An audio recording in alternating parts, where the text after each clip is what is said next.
Hey friends, good morning. Welcome back to the channel. Today, let's build a multi-level drop-down list in Excel. I will show you the results first. Suppose in my expense type, if I choose meals, I will see the sub-expense types only related to meals. Suppose if I choose snacks, in my third drop-down list, I will see only related to snacks. So this is what we will learn step by step. Please follow, share and subscribe. Let's first convert your data into table format by pressing Ctrl T. I will say OK. And I'll give the name as data. So any future entry we add, everything gets dynamic. To build any multi-drop-down list, the first and most important thing is your data must be grouped properly. That means all your meals should be together, IT should be together, travel should be together, and so on. So I can do it by using a sort option. I will say equal to sort open bracket array is my data set and the name I have given is data. I'll click on the tab, close the bracket and enter. This is done. But if you see, the first one is done perfectly, but I also want this sub expense type to be sorted in the similar way. Basically hardware should come together, cloud should come together and so on. And for the expense nature also. That can be done very easily. Just open your function of sort,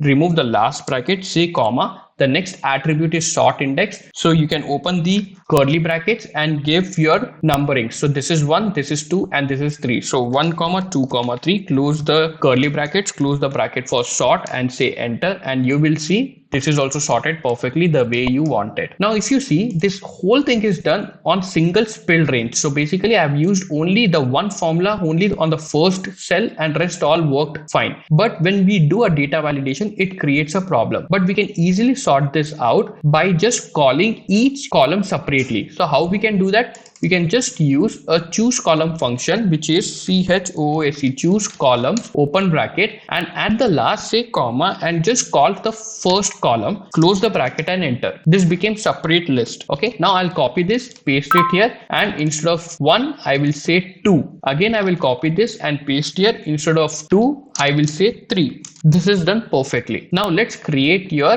first drop down list, which is very easy because it's a single drop down list. So I'll just select go to data, click on data validation list, click on list, and here I will select the first expense type. I don't have to select entire because now it is a spill range. I can just use a hash symbol. It will consider rest. I will say okay. And now if you come here and notice, you will see IT, meals, office and travel. Though it appears many times, the data validation list finds it only once and give you the data. Now I'll select meals here. Now my second is we need to create a sub expense type in such a way, if I select meals, only the meals related sub expense type should be shown. So for that, first I want to find out meals in my expense type, at which position it starts and at which position it's end. So whenever you want to find a position, you will simply use a xmatch function. So I'll say equal to xmatch open bracket, what is the lookup value? This is the lookup value, comma, what is the lookup array? I want to find it in this column. So I'll just click once here, use the spill range and lock it with F4. Okay, close the bracket. I'll say comma, I want exact match, close the bracket, enter. And you will see my meals position start at 6th. Okay, now I want to find the when it ends. So again, I can use to find a position x match, open bracket, what is the lookup value? This is the lookup value. I want to look it here. I will use spill range and lock it with F4, comma, I want exact match. Now this time I want from last to first. So I will use -1, close bracket and enter. I know my boundaries now. My 6th position is the meals where it starts and 10th is the position meals where it ends. Now I want to figure out how to get this values basically from 6th position of breakfast to the 10th position of team lunch. So to do that, we can use a take function. So I will simply say equal to take open bracket, what is the array? I want to work on this. So I will use this, say hash, lock it with F4, comma, I want to first find out where my meals sub expense type ends. So for that, I know it ends at 10th position. So I can take 10, close bracket and enter.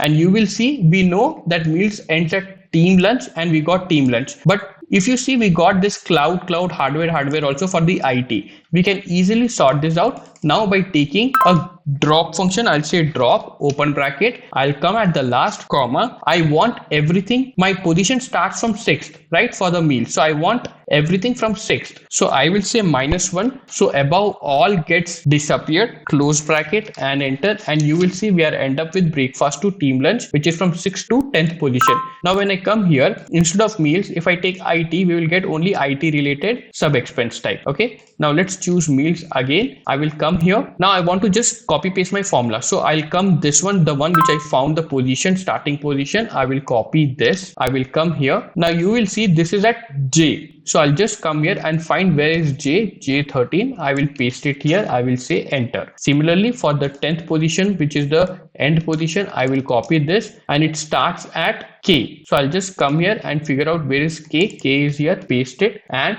enter. Now I can copy the whole formula, click on the sub expense type, select the sub expense type cells, click on the data validation, click on the list, and I can take this. I can just copy paste the formula in the source and I'll say okay. Now you will notice for meals, I can choose anything related only to meals. Now if I come here and choose office, I can get only related to office, and if I come here and choose travel, I'll get only related to travel. So this is sorted. Now we need to find the third one, which is the expense nature, which is based on our sub expense type. It is very easy. Just come here and drag this formula here. It shows NA, no worries. You can just come here and click on the formula and now just drag this. The first one you will drag it here, and then expense type you will drag it to sub expense type, and the expense type again you will drag it to sub expense type. And now you will come here and lock your G2. You will don't lock your K2 because you want K2, K3, K4. So if you lock it, it will stuck at K2. So you'll don't lock your K2 and you will lock your F2 by pressing F4 and you will say enter. Now you can just copy this whole formula, select your cells for the expense nature, click on data validation, click on list. You can come here, paste it, say okay. And now you will notice for snacks, you will get only 2 related to snacks. For printer, you will get only related to printer. And suppose if I come here, choose office and sub expense type as printer, and then suppose if I choose as stationery, and then I'll get only related to the stationery. So this is how you create a multi-level drop-down list using a spill range take drop function. Please do share and subscribe. Thank you so much.